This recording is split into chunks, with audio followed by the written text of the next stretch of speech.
Hello everyone, welcome to Boon Boom series and this is part 2 electronics.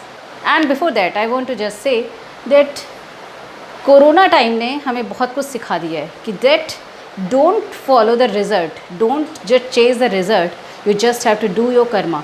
तो precaution जैसे corona में लेनी होती है, अब आपको बोर्ड के लिए ऐसा चेज़ नहीं करना है result. And what ever you can do is only your Karma, your hard work, your hard effort, and you have sufficient time to revise all the syllabus, but dedicatedly revise the syllabus, honestly revise your course, and definitely you will gain the marks.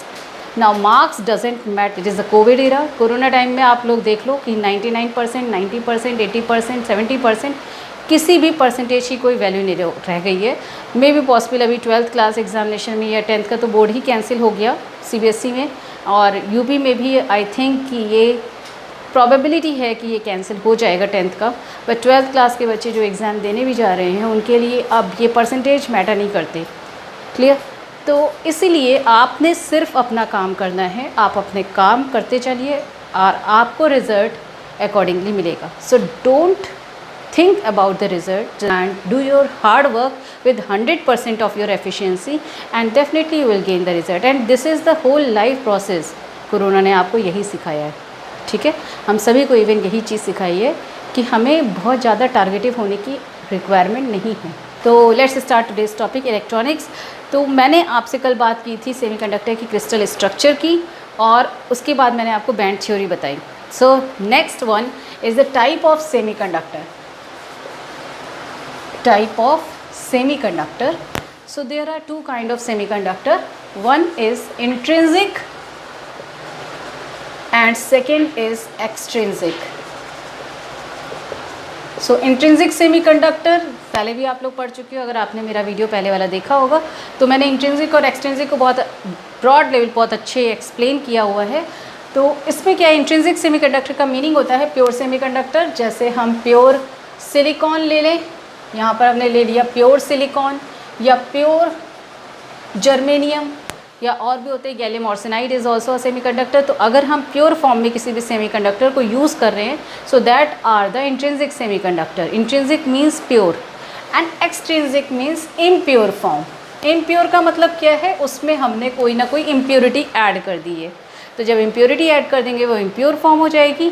जैसे कि आपका salty water is impure water because it is not the distilled water. Clear? तो जो salty water उसमें salt की impurity है। In the similar manner अगर हम सिलिकॉन में किसी भी टाइप की पेंटावेलेंट या ट्राईवेलेंट इम्प्योरिटी ऐड कर देंगे तो वो कैसा सेमीकंडक्टर हो जाएगा, एक्सट्रिंसिक। एक्स मीन्स आउटर से, एक्सटीरियर से लिया गया कोई एजेंट, और इन मीन्स इंटीरियर एजेंट। तो in is pure and ex means impure. इस तरीके से आपको आई थिंक ये याद हो जाएगा। सो इंट्रिंसिक सेमीकंडक्टर जो होता है वो प्योर फॉर्म है। तो इसके बारे में आपको पता ही है कि इसका क्रिस्टल स्ट्रक्चर अगर हम बनाते हैं तो सिलिकॉन अपने आउटर मोस्ट शेल के 4 इलेक्ट्रॉन्स की शेयरिंग कर रहा होता है, and that sharing is in covalent bonding. ये सारे के सारे सिलिकॉन एटम्स होते हैं, ये चारों अपनी शेयरिंग कर रहे हैं। इसके आगे भी शेयरिंग हो रही होगी, ये शेयरिंग की एक चेन बन जाती है। क्लियर? सभी जगह पर सारे सिलिकॉन एटम्स शेयरिंग चेन बना रहे हैं। ओके ना, ये जो शेयरिंग चेन बन रही है इसमें इलेक्ट्रॉन्स हैं, और क्योंकि ये एक एम्बेडेड स्ट्रक्चर है, एम्बेडेड का मतलब होता है केक लाइक स्ट्रक्चर। मैंने आपको बताया था covalent bonding is not that strong as electrovalent bonding. तो इसलिए इस कोवेलेंट बॉन्डिंग की वीकनेस की वजह से यहाँ पे जो क्रिस्टल स्ट्रक्चर फॉर्म हो जाता है, ये crystal structure is not that stable. Okay, तो जब ये स्टेबल नहीं है तो इसमें जो इलेक्ट्रॉन्स हैं, जो कोवेलेंट बॉन्ड के इलेक्ट्रॉन्स हैं, अगर इसमें हम एक्सटर्नल एजेंट के थ्रू कुछ भी एक्स्ट्रा एनर्जी प्रोवाइड करेंगे तो बहुत जल्दी ये बिखर जाएंगे। अगर इंटरनल बॉन्डिंग उतनी स्ट्रॉन्ग नहीं होती है तो बाहर से कोई एजेंट उस इंटरनल बॉन्डिंग को ईज़िली ब्रेक कर देगा। आ रही बात समझ में? तो ये सिंपल एक लाइफ का भी फंडा है। अगर इंटरनल बॉन्डिंग स्ट्रॉन्ग नहीं है तो कोई भी थर्ड पर्सन 2 पर्सन के बीच की बॉन्डिंग को ब्रेक कर सकता है। Okay, so here is the case. यहाँ पर ये दोनों बहुत अच्छे फ्रेंड थे सिलिकॉन्स, इन दोनों सिलिकॉन के बीच में बॉन्डिंग वीक है, तो बाहर से हमने थोड़ी सी एनर्जी दे दी और इस एनर्जी के देने पर ये बॉन्ड ब्रेक हो जाएगा और ये इलेक्ट्रॉन्स फ्री हो जाएंगे। ये इलेक्ट्रॉन कहाँ चले जाएंगे? वैलेंस बैंड से कंडक्शन बैंड में चले जाएंगे। And conduction band means what? Now they can participate in electricity. तो अगर हम यहाँ बैंड डायग्राम के बेसिस पे समझेंगे तो this one is the valence band, this one is conduction band, and this is called forbidden energy gap Eg which is equal to Ec minus Ev। अब Ec क्या था? Ec is lowest level of the conduction band and Ev is the highest level of valence band. इसकी difference को हम कहते हैं Eg। Silicon के लिए कितनी है Eg की value? That is 1.1 electron volt and for germanium it is 0.72 electron volt. ये एनर्जी वैल्यू है। इतनी एनर्जी हमें बाहर से देनी होगी तभी यहाँ के इलेक्ट्रॉन जंप करेंगे कहाँ पर? कंडक्शन बैंड में। कभी भी अपने नीचे से ऊपर लेवल पे जाने के लिए इलेक्ट्रॉन्स को एनर्जी की रिक्वायरमेंट होती है और ऊपर से नीचे आने के में ये अपनी एनर्जी लिबरेट करते हैं। किस फॉर्म में? फोटॉन्स के फॉर्म में। ठीक है, तो यहाँ पर इनको जो एनर्जी रिक्वायरमेंट है वो कहाँ से मिलेगी? बाहर के एजेंट से। वो एजेंट क्या होगा? कोई इलेक्ट्रिकल सोर्स हो सकता है, कोई थर्मल सोर्स हो सकता है, कोई आपका फोटो सोर्स हो सकता है, यानी कि लाइट से भी इसको एनर्जी मिल सकती है। तो that means there are so many external agent that can provide the energy to silicon structure. Clear? तो यहाँ से इलेक्ट्रॉन पास ऑन हो जाएंगे कहाँ पर? कंडक्शन बैंड में, and now they can participate in electricity. अच्छा, मैंने आपको कल जो बताया उसमें एक पॉइंट रह गया था जो जस्ट फॉर द नॉलेज है, जो आपके सिलेबस में नहीं दिया हुआ है, that is a Fermi level EF। F for Fermi, E means energy. तो एनर्जी लेवल एक फर्मी लेवल भी होता है। ये मैंने अपनी वीडियो में एक्सप्लेन किया हुआ है। भावना फिज़िक्स क्लास में अगर आप जाओगे तो उसमें वीडियो में आपको ये मिल जाएगा टॉपिक। सो यहाँ पर फर्मी लेवल में आपकी इसकी डेफिनेशन क्या होती है कि फर्मी लेवल के नीचे के जितने भी लेवल्स होते हैं यानी वैलेंस बैंड के level, they are all completely filled and the levels above the Fermi levels are all completely empty. At which temperature? At 0 degree kelvin temperature. 0 degree kelvin temperature पर ही हम फर्मी लेवल को define करते हैं। तो फिर से मैं इसको बता रही हूँ आपको। Fermi level is the level below which all the energy levels are completely filled and above which all the energy levels are completely empty at 0 degree Kelvin temperature. Okay, this is the basic definition of Fermi level. तो ये इसकी importance है कि इसके नीचे के fill होंगे, इसके ऊपर के एम्प्टी होंगे, and this is on the basis of distribution function, energy distribution function which is 1/1 plus exponential E minus EF over KBT।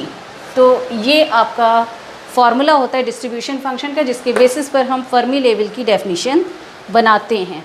ठीक है, so formula and definition, is it clear now? तो यहाँ पर क्या हो रहा है कि यहाँ जैसे ही एक्सटर्नल एजेंट से कोई भी टाइप की एनर्जी मिलेगी, whether it is thermal energy, whether it is field energy, field energy मतलब बैटरी से दी जा रही energy, whether it is light energy, photo energy जिसे हम कहेंगे, किसी भी फॉर्म में एनर्जी दी जाएगी, then this covalent bonding breaks and after breaking these electrons are free. When these electrons are free they can move throughout the lattice. ये move कर जाएंगे इलेक्ट्रॉन, और जब ये इलेक्ट्रॉन मूव कर जाते हैं तो यहाँ पर एक हो जाती है वैकेंसी। यहाँ वो वैकेंसी ये शो कर रही है कि अब यहाँ पर इलेक्ट्रॉन नहीं रह गए हैं। तो जब इलेक्ट्रॉन नहीं रह गए हैं तो इस वैकेंसी को हमने एक नेम दिया, दैट इज़ द होल। ये होल कॉन्सेप्ट आगे की क्लास में आपका बड़ा इलेबरेटेड फॉर्म में दिया हुआ है। Hole, HOLE, hole, hole means छेद, और छेद यहाँ पर किस तरीके से हो रहा है? इलेक्ट्रॉन के निकल जाने से। ठीक है, तो एम्बेडेड स्ट्रक्चर, जैसे केक के ऊपर अगर चेरी लगाई हुई है, उसको प्रेस किया हुआ है, चेरी के हटाने पर क्या होता है कि केक में एक कैविटी आ जाती है जो चेरी के शेप की ही होती है। Okay, so same is the case कि ये जो होल है ये उस कैविटी को शो कर रहे हैं जो कि इलेक्ट्रॉन की डेफिशिएंसी यानी इलेक्ट्रॉन के इजेक्शन की वजह से आई है, और ये उसी शेप की होगी जिस शेप का इलेक्ट्रॉन होगा। बट ऑब्वियसली इसका शेप इलेक्ट्रॉन के शेप से थोड़ा सा बड़ा होगा। कैसे? अगर आपको कोई बॉल किसी बाउल में रखनी है तो बाउल का शेप जो होता है वो बॉल के शेप से बड़ा होना चाहिए, तभी वो बॉल उसके अंदर आएगी। ठीक है। तो सेम इज़ द केस कि होल का स्ट्रक्चर, होल की साइज़ इलेक्ट्रॉन की साइज़ से थोड़ी सी बड़ी होती है, बट होल में उतना ही पॉजिटिव चार्ज होता है जितना कि इलेक्ट्रॉन में नेगेटिव चार्ज है। यानी ये जो होल हैं ये इस एम्बेडेड स्ट्रक्चर में, इस केक लाइक स्ट्रक्चर में एक पॉजिटिव चार्ज का बिहेवियर शो कर रहे हैं, ठीक है। So now there are two type of charge carriers. ये इम्पॉर्टेंट एस्पेक्ट है, टू चार्ज कैरियर्स, जो कि अभी आगे काम आना है। One is what? Electron, other is hole, E and H, electron and hole. These are the two charge carriers. Electron carries the negative charge, hole carries positive charge. Okay और ये charge carriers इस embedded structure में होते हैं। अब ये जो charge carrier होते हैं इनके हम कहते हैं कॉन्सेंट्रेशन। अगर हमें डिफाइन करना है इनके बेसिस पे, तो कॉन्सेंट्रेशन को हम कहते हैं चार्ज डेंसिटी। तो अगर हमें इनका कॉन्सेंट्रेशन बताना है, concentration of charge carrier, so that should be equal to charge density। अब अगर हम इलेक्ट्रॉन के लिए बता रहे हैं तो इलेक्ट्रॉन डेंसिटी हो जाएगा, अगर हम होल के लिए बता रहे हैं तो होल डेंसिटी हो जाएगा। अब इस चार्ज डेंसिटी का फॉर्मूला क्या होना चाहिए? Charge per unit volume, that is the formula for charge density. Charge per unit volume यानी number of charge multiplied by charge on one electron divided by volume. So that is the formula for charge density. अब इस पे based numerical बनते हैं, ठीक है। So charge carrier, concentration of charge carriers या charge carrier concentration और charge density, these are all the same terms और आगे यही टर्म्स यूज़ होने। So you must know the definition of these terms. Is it clear? Now two charge carriers electrons and holes हैं। अब ये इंट्रिंसिक semiconductor हैं, तो इसमें जितने इलेक्ट्रॉन्स बाहर आएंगे उतने ही होल जनरेट होंगे। That means in case of intrinsic semiconductor we can say that charge density of electron should be equal to charge density of hole. So this equation is just for intrinsic semiconductor. This point is clear to you? Intrinsic semiconductor में quality क्या होती है कि electron charge density और hole charge density equal होती है, and that should be equal to charge density of intrinsic semiconductor. Okay, तो ये चार्ज डेंसिटी इक्वल हो जाती है और इसको हम इस फॉर्म में भी लिख सकते हैं, that is Ni square is equal to Ne NH, because they are equal. तो Ni means Ni into Ne, that is Ne into NH, because both are same. तो ये इक्वेशन बन के आती है जो न्यूमेरिकल में यूज़ होती है। So Ni square is equal to Ne NH and that is only for the intrinsic semiconductor. This point is, I think this point is clear to you and you must know the formula to use it in numerical. तो ये इंट्रिंसिक सेमीकंडक्टर की total quality है। अब हम बात करते हैं एक्सट्रिंसिक सेमीकंडक्टर की।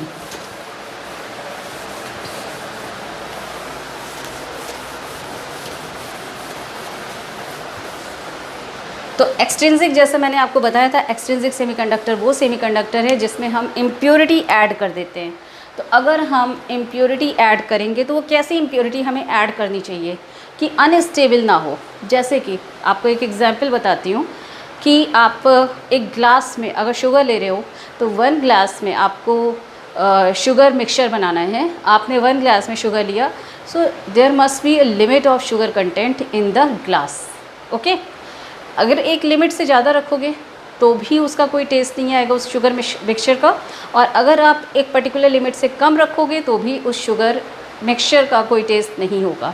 That means you must add the impurity in the certain amount. Okay, so what you have to do that whenever you are just adding the impurity to the pure semiconductor, you must add the impurity in ppm.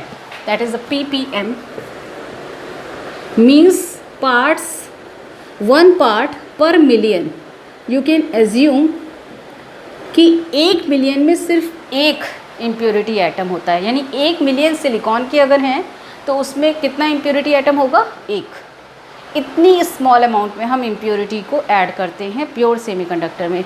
So that is very small amount, okay, to make the pure semiconductor into that, to make the pure semiconductor in impure semiconductor, that is extrinsic semiconductor. तो अब ये impurity की भी 2 variety हैं। ये जो impurity atom जो हम ऐड करते हैं, इन इम्प्योरिटी एटम को हम कहते हैं डोनर एटम। इम्प्योरिटी एटम और donor atom, oblique acceptor atom. ये डोनर भी हो सकते हैं, एक्सेप्टर भी हो सकते हैं। अभी नेम क्यों दिया गया वो मैं आगे आपको बताऊंगी। This impurity atom may be called as donor atom और एक्सेप्टर एटम। क्लियर। अब इस इम्प्योरिटी को हम ऐड किस तरीके से करते हैं, उसके लिए हमें फिर से चाहिए एटॉमिक नंबर। सो सिलिकॉन 14 होता है। मैं बार बार सिलिकॉन का एग्जाम्पल ले रही हूँ, लेकिन रिमेंबर दिस, सिलिकॉन के अलावा आप जर्मेनियम को भी इसी सेम फॉर्मेट में यूज़ कर सकते हो। ठीक है। तो सिलिकॉन 14। अब मेरे ये सिलिकॉन लेने के पीछे रीज़न भी है।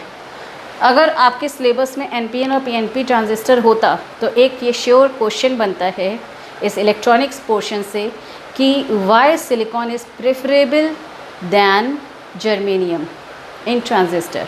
तो ये जो एक श्योर क्वेश्चन बन रहा होता है, उसके पीछे रीज़न है कि सिलिकॉन हम क्यों चूज़ कर रहे होते हैं।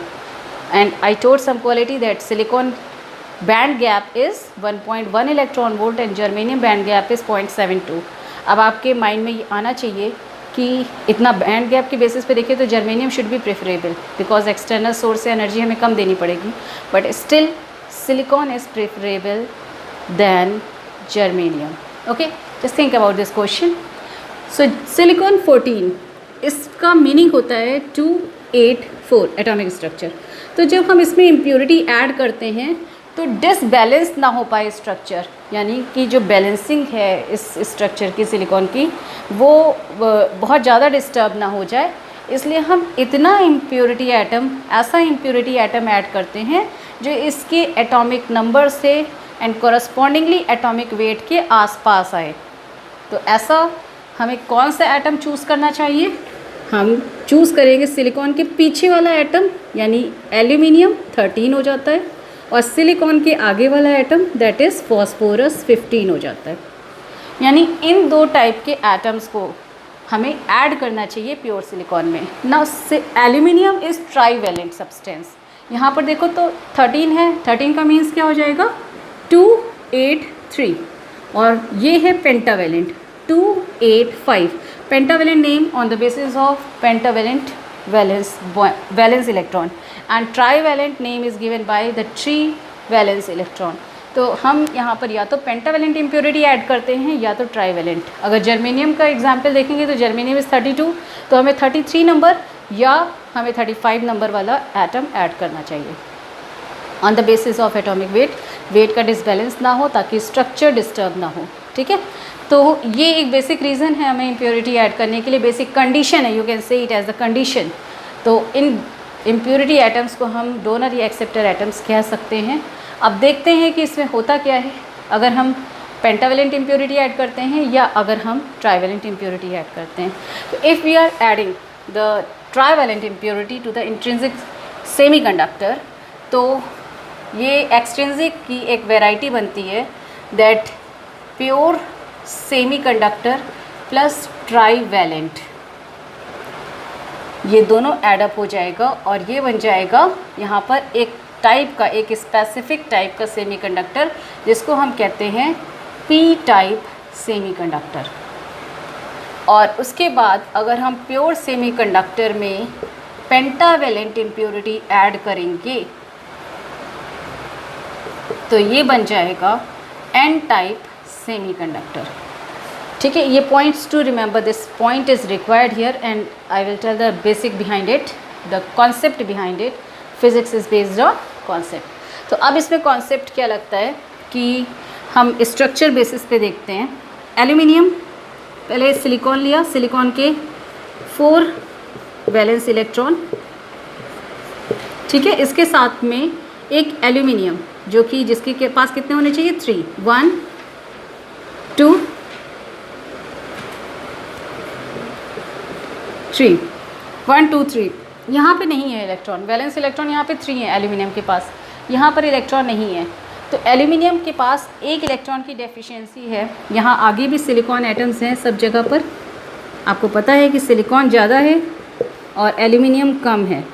ठीक है, तो इसीलिए मैक्सिमम पोर्शन में सिलिकॉन होंगे, बहुत बीच में कुछ पोर्शन में एल्यूमिनियम आएंगे। तो एल्यूमिनियम के पास एक इलेक्ट्रॉन की डेफिशिएंसी है, ये इसके इलेक्ट्रॉन को अपनी तरफ स्नैच करने की कोशिश करेगा। ठीक है, ये क्या करेगा, जिसके पास जिस चीज़ की कमी होती है वो उस चीज़ को अपनी तरफ खींचने की कोशिश करता है। यहाँ पर क्या होगा, एल्यूमिनियम इस इलेक्ट्रॉन को अपनी तरफ खींचने की कोशिश करेगा। So this electron in between the covalent sharing, ये इलेक्ट्रॉन शिफ्ट हो जाएगा एल्यूमिनियम की साइड में, और एल्यूमिनियम कैसा हो जाएगा, नेगेटिव हो जाएगा। क्यों? क्योंकि एक एटम न्यूट्रल होता है, उसमें नंबर ऑफ़ इलेक्ट्रॉन और नंबर ऑफ़ प्रोटॉन इक्वल होते हैं, इसलिए वो न्यूट्रल होता है। अब एल्यूमिनियम में नंबर ऑफ़ इलेक्ट्रॉन 4 हो गए हैं, ठीक है, वैलेंस इलेक्ट्रॉन 4 हो गए, और जबकि यहाँ पर पहले कितने थे, 3, तो एक एक्स्ट्रा इलेक्ट्रॉन आ गया शेयरिंग से। तो ये जो शेयरिंग से एक एक्स्ट्रा इलेक्ट्रॉन आ गया, इस शेयरिंग की वजह से यहाँ पर एल्यूमिनियम में एक नेगेटिविटी आ जाएगी। That means this aluminium behave like the minus atom, negative atom यानी minus atom.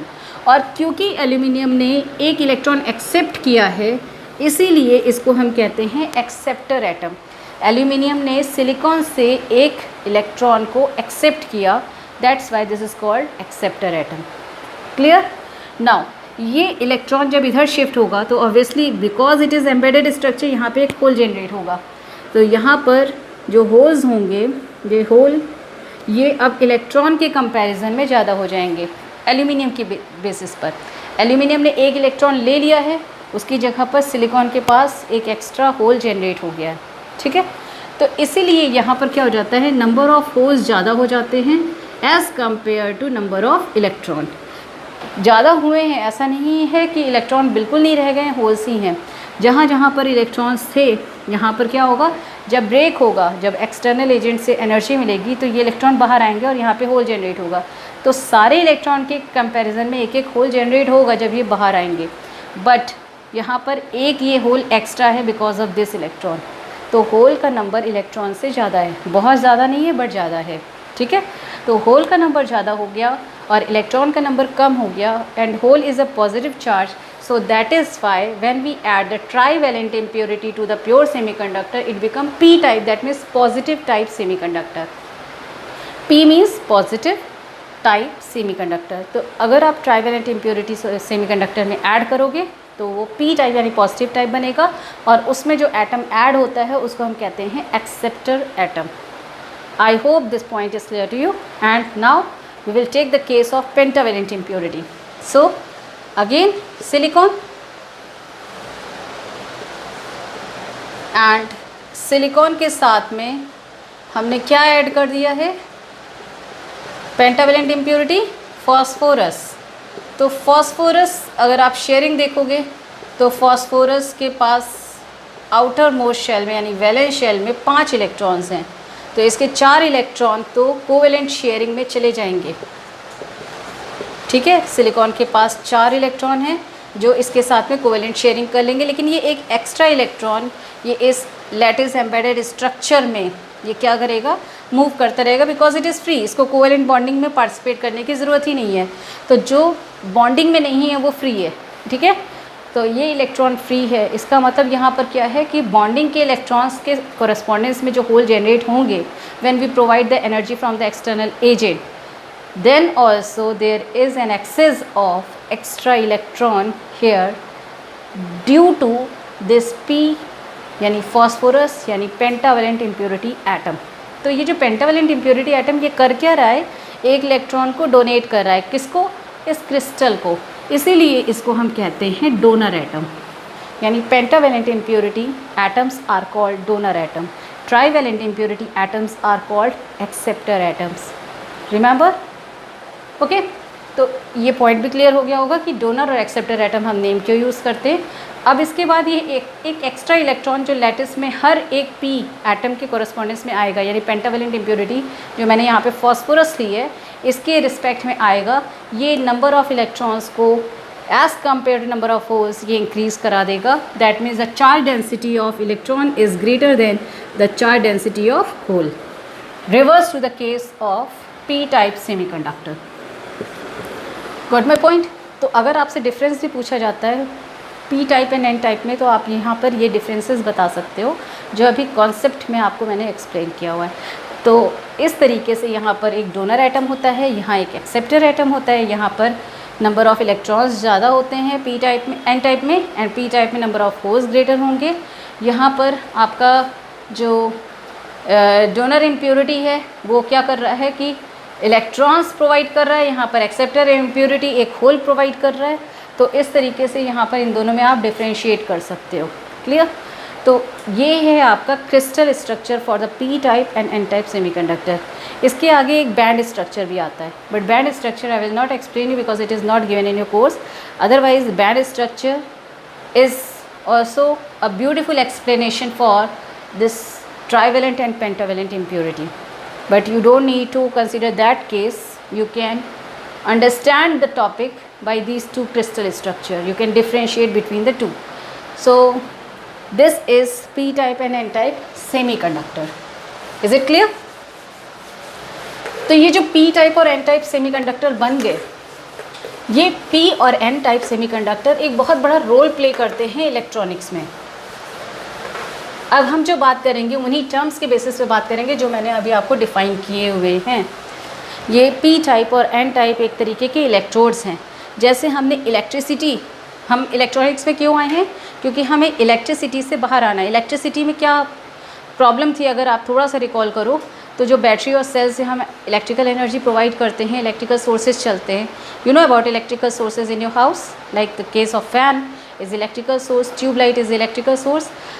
All the devices where the silicon chip और electronic board is not use, that are the electrical devices. And if we consider the electronic, that means electronic chip is used. So like the microwave oven, like electronic refrigerator, like LED, like your smartphone, your camera, smart camera, and all these smart devices are electronic devices. तो यहाँ हम जो ये P type और N type हमने बनाया हुआ है, ये एक तरीके का इलेक्ट्रोड बन गया। कैसा इलेक्ट्रोड? जो हमने इलेक्ट्रिसिटी में पॉजिटिव इलेक्ट्रोड और नेगेटिव इलेक्ट्रोड पढ़ा था, that is the same case here, P and N। P means positive, N means negative, अभी आपको बताया। ठीक है, तो ये जो दो इलेक्ट्रोड बने, ये एक एनर्जी का सोर्स हो सकते हैं, इलेक्ट्रिकल एनर्जी का सोर्स हो सकते हैं अगर हम इनको आपस में मिलाएं। जैसे कि हम P टाइप और N type say that positive electrode और नेगेटिव इलेक्ट्रोड से मिला करके हम एक बैटरी बनाते हैं, एक सेल बनाते हैं जो कि सर्किट को एनर्जी प्रोवाइड करती है। उसी तरीके से इस P टाइप सेमीकंडक्टर और N टाइप सेमीकंडक्टर को मिक्स करके हम एक ऐसी डिवाइस बना सकते हैं जो सर्किट को एनर्जी प्रोवाइड करेगी, उसमें से करंट निकलेगी। ठीक है, तो ये जो करंट निकलेगी, इस करंट से हम इलेक्ट्रॉनिक डिवाइसेस को एक्टिवेट कर सकते हैं। अच्छा, दूसरा रीज़न ये आता है कि हम इलेक्ट्रिकल से इलेक्ट्रॉनिक्स में जा ही क्यों रहे हैं? तो इलेक्ट्रिकल डिवाइस में जो फार्मूला होता है वो आपको पता है, ρ = ρ0 1 + α∆T, यानी उसमें टेम्परेचर के बढ़ने पर रेजिस्टिविटी बढ़ती है, जबकि सेमीकंडक्टर डिवाइसेस में टेम्परेचर के बढ़ने पर रेजिस्टिविटी कम होती है। That means they are good conductor at high temperature. Semiconductors are good conductor. So that is the case ना, कि हमें हाई टेम्परेचर के, ऑब्वियसली टेम्परेचर राइज अप करेगा जब वर्किंग बढ़ेगी। आप वर्किंग करते हो, आप जब दौड़ते हो, रनिंग करते हो, आपकी बॉडी का टेम्परेचर बढ़ जाता है। तो जब भी कोई सब्सटेंस वर्किंग करेगा तो ऑब्वियसली टेम्परेचर हाई होगा।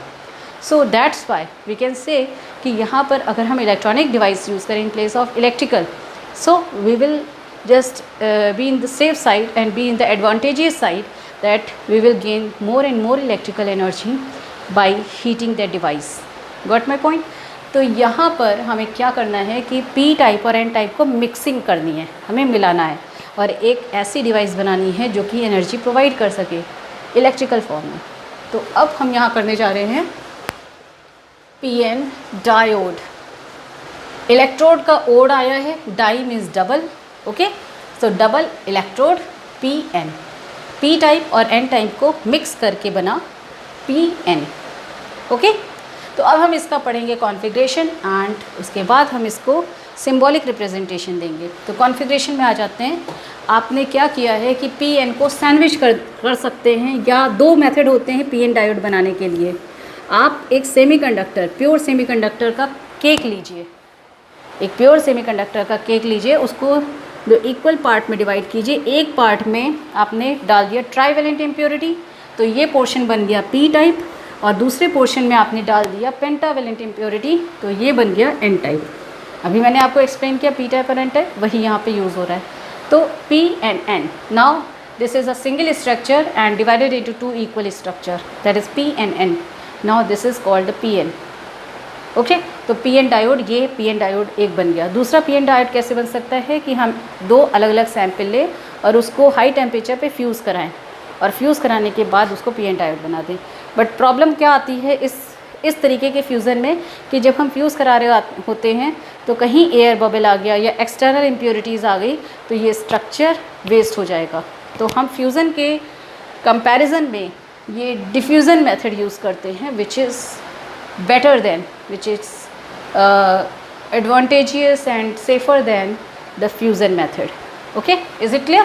तो ये मेथड हमने यूज़ किया है और इस मेथड में P साइड में हमने एक एल्यूमिनियम इलेक्ट्रोड बना दिया और N साइड में एक एल्यूमिनियम इलेक्ट्रोड बना दिया and now it become P N diode. Okay, होगा क्या?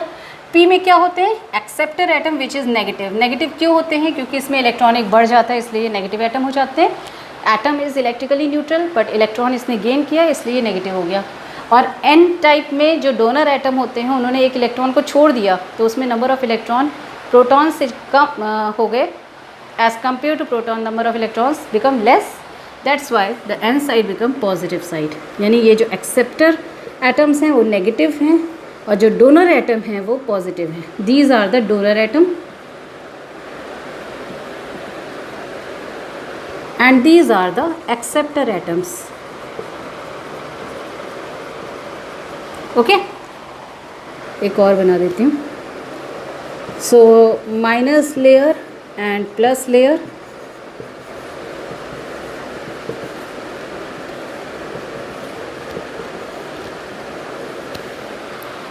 ठीक है। ये हो गया इंडिया, ये हो गया पाकिस्तान।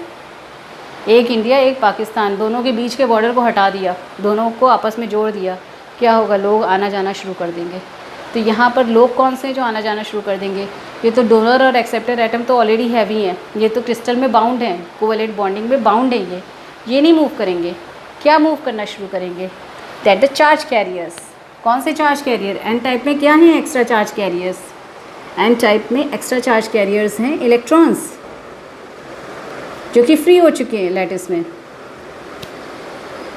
वो फ्री हो गए थे, इलेक्ट्रॉन छोड़ दिया था ना इस डोनर एटम ने। वो कहाँ गया था? लैटिस में आ गया था, वो मूव कर रहा था। तो हर एक डोनर एटम के रिस्पेक्ट में एक एक इलेक्ट्रॉन है। यहाँ पर वो भी हैं, आपके होल्स भी हैं, लेकिन वो कब आएंगे? जब एक्सटर्नल एजेंट से एनर्जी देंगे। यानी कि यहाँ पर अभी हमने एक्सटर्नली कुछ नहीं प्रोवाइड किया, ना बैटरी लगाई है, ना हमने यहाँ इसको हीटअप किया है, थर्मल एनर्जी दी है, ना हमने इसको लाइटनिंग दी है, लाइट इफेक्ट दिया है। तो अगर हमने कुछ नहीं दिया है तो इसका मतलब इसको एक्सटर्नल सोर्स से एनर्जी नहीं मिल रही है। तो तब तक यहाँ पर कौन से फ्री इलेक्ट्रॉन्स हैं, कौन से फ्री चार्ज कैरियर्स हैं जो कि डोनर एटम के रिस्पेक्ट में हमें मिले थे। उसी तरीके से एक्सेप्टर एटम के रिस्पेक्ट में हमें जो फ्री चार्ज कैरियर्स मिले थे they are holes. So these are called the majority charge carriers. ये होल्स और ये इलेक्ट्रॉन, इनको हम कहते हैं मेजॉरिटी चार्ज कैरियर्स। और ऑब्वियसली इसमें माइनॉरिटी क्या हो जाएंगे? एन साइड में होल जो होंगे वो माइनॉरिटी हो जाएंगे और पी साइड में इलेक्ट्रॉन माइनॉरिटी चार्ज कैरियर्स होंगे। वो तब आएंगे जब यहाँ पर बैटरी सोर्स लगेगा। क्लियर? तो ये majority charge carriers right now in this situation they exist inside the cake. तो ये जो केक में ये स्ट्रक्चर, अब मैंने इंडिया पाकिस्तान के बॉर्डर को खोल दिया है, आपस में ज्वाइन करा दिए, तो क्या होगा? लोग आना जाना शुरू कर देंगे, यहाँ पे चार्ज कैरियर्स आना जाना शुरू कर देंगे। ओके, तो यहाँ पर क्या होगा कि ये इलेक्ट्रॉन जंप करेगा इस होल की साइड में, अट्रैक्शन हो रहा है, positive charge attract with the negative charge. तो यहाँ पर ये इलेक्ट्रॉन जंप करेगा होल में और फिर ये क्या करेंगे? कॉम्बिनेशन से ये पॉजिटिव और नेगेटिव चार्ज हट जाएगा, यानी ये अपना स्टेबल स्ट्रक्चर गेन कर लेंगे। ठीक है, तो यहाँ पर अब ये जो चार्ज कैरियर्स, ये जो डोनर और एक्सेप्टर एटम थे, इनके रिस्पेक्ट में होल और इलेक्ट्रॉन ख़त्म हो गए आपस में मिक्सअप होकर के, इनका चार्ज कैरियर्स, इसके कोरस्पॉन्डेंस में एनर्जी डेवलप हो गई। ठीक है, ये जो एनर्जी डेवलप हुई है इसकी भी इम्पोर्टेंट है। इम्पोर्टेंस क्या है? ये बॉन्डिंग एनर्जी है। पी और एन को जो बाउंड किया है हमने, ये बॉन्डिंग एनर्जी है। ठीक है, तो यहाँ पर ये जो रीजन डेवलप हुआ, this is the specific region without the charge carriers. This region is called depletion region. This is called depletion region. Why it is called depletion region? Because it depleted the charge carriers. यहाँ पर अब कोई charge carrier नहीं है, इस space में majority charge carriers ख़त्म हो चुके हैं, they are depleted, finish. Okay, so if the charge carriers are finished, so this region is called depletion region. The quality of this region is that it carries some energy because of the that collaboration of this positive charge, that is hole and electron. So what happened that now in this region the internal field should be developed from the positive charge to negative charge. Field का direction कहाँ से कहाँ होता है? Positive charge से negative charge की side में. आपने पढ़ा है ना, बैटरी ये अगर ऐसे लगाते हैं तो इलेक्ट्रिक फील्ड, जो इलेक्ट्रिक पोटेंशियल डिफरेंस होगा वो किस साइड होगा? इस साइड में. जिस साइड में इलेक्ट्रिक फील्ड है तो potential difference from positive to negative, ये पोटेंशियल डिफरेंस है, and in the same side there will be a electric field direction. तो यहाँ पर भी इलेक्ट्रिक फील्ड डायरेक्शन ये पॉजिटिव यानी डोनर एटम से एक्सेप्टर एटम की साइड में होगा. And now this is called the in field. और ये इन फील्ड इस दोनों स्ट्रक्चर को आपस में बाउंड रखेगी. अब क्योंकि इन चार्जेस के साथ में कोई भी मेजॉरिटी चार्ज कैरियर्स नहीं हैं, इसीलिए इनको हम कहते हैं स्पेस चार्ज. इसके साथ में कोई चार्ज कैरियर नहीं है, तो डिप्लीशन रीजन में जो डोनर और एक्सेप्टर एटम होते हैं दे बिकम स्पेस चार्ज. ये स्पेस चार्ज में एक इंटरनल इलेक्ट्रिक फील्ड डेवलप हो जाती है, and that internal electric field create a barrier for these electrons to enter in this side and these holes to enter in n side. How? The tendency of the negative charge carrier is to move opposite to the direction of field. अब ये मैं आपको दिखाती हूँ. Electron कहाँ से कहाँ move करते हैं? इलेक्ट्रॉन नेगेटिव से लेकर के पॉजिटिव तक मूव करते हैं, और जो करंट होती है वो पॉजिटिव से नेगेटिव तक होती है. So this is the battery positive. ये जो अंदर ये डिप्लीशन रीजन हुआ, इसमें एक बैटरी डेवलप हो गई. पॉजिटिव चार्ज की साइड में प्लस इलेक्ट्रोड हो गया, माइनस नेगेटिव चार्ज की साइड में माइनस इलेक्ट्रोड हो गया. अब ये इलेक्ट्रॉन पॉजिटिव चार्ज की साइड से नेगेटिव चार्ज की साइड नहीं जा सकते हैं. ये जब आप बैटरी बनाते हैं तो क्या होता है, इलेक्ट्रॉन आउट सर्किट में नेगेटिव चार्ज से पॉजिटिव चार्ज की तरफ आते हैं, और इन सर्किट में क्या होता है, पॉजिटिव टू नेगेटिव मूव करते हैं. दैट मीन्स आप इसको इनडायरेक्ट वे में इस तरीके से कहते थे that electrons always moves from lower potential to higher potential, and positive charge always moves from higher potential to lower potential. So यहाँ पर higher potential इस साइड में है, लेफ़्ट साइड यानी n साइड में है, तो इलेक्ट्रॉन हायर पोटेंशियल से लोअर पोटेंशियल की तरफ नहीं जा सकते हैं. Electron will move from lower to higher यानी इस साइड मूव करेंगे. तो ये बैटरी एक बैरियर का काम कर रही है, एक ब्रिज का काम कर रही है, जिसको ये इलेक्ट्रॉन पास आउट नहीं कर सकते हैं. इन द सिमिलर मैनर ये होल हमेशा हायर पोटेंशियल से लोअर पोटेंशियल की तरफ जाते हैं, और हायर पोटेंशियल है एन साइड में, लोअर पोटेंशियल है पी साइड में. तो ये होल भी अब लोअर से हायर पोटेंशियल पे नहीं जा सकेंगे. तो अब ये होल और ये इलेक्ट्रॉन्स जो कि मेजॉरिटी चार्ज कैरियर्स थे, they can not pass this depletion region, and that's why the depletion reason generates a barrier in the movement of majority charge carriers through the depletion region. Okay, so this depletion region is the barrier for the majority charge carriers. Okay, यहाँ पे एक blockage हो जाएगा. So this one is the depletion region. Okay, concept is clear. For depletion region, majority charge carriers space charge. What are space charge? Donor atom, acceptor atoms. And now this one is the p-n diode. तो अब ये जो p-n diode है और इसका जो depletion region है, इसकी एक quality आप देख लो, that depletion region is of the thickness 10 to the power minus 6. 10 into 10 to the power minus 6 या 10 to the power minus 6 के ऑर्डर का होता है. This 1 meter is the thickness of depletion region. बहुत माइन्यूट है, ये जो थिकनेस है वो बहुत माइन्यूट है, और हम इसमें पोटेंशियल डिफरेंस निकाल सकते हैं. आपको फॉर्मूला पता है, potential difference is equal to E into thickness. ये जो डेल्टा एक्स है ये है क्या, thickness. This one is delta x. Okay, तो thickness of the depletion region multiplied by in electric field, जो इंटरनल इलेक्ट्रिक फील्ड होगी उससे हम यहाँ पर पोटेंशियल डिफरेंस निकाल लेंगे. तो डिप्लीशन रीजन का पोटेंशियल डिफरेंस भी निकल सकता है on the basis of depletion region thickness. Okay, ये इंपॉर्टेंट है एक आपका कि थिकनेस आपको पता होनी चाहिए. And this formula is important for solving numerical. तो ये फार्मूला आपका इम्पॉर्टेंट है. So this one is the thickness and rest thing is that कि अब ये जो एक पीएन डायोड का एक इंटरनल कॉन्फ़िगरेशन आया है, इसको हम अगर हम किसी सर्किट में बनाएंगे तो it will be much more hazy and much more complicated. So what we have to do, we will draw a symbolic representation of PN diode, and this one is the symbolic representation. Symbolic structure. ये किसका है? ये P side और ये N side है. जो आपका triangular shape होता है that is the P side, and the bar shape, इसको बार कहते हैं, which is a line, vertical line. ये बार शेप N साइड को डिनोट करता है. That means this one is the positive side, this one is the negative side.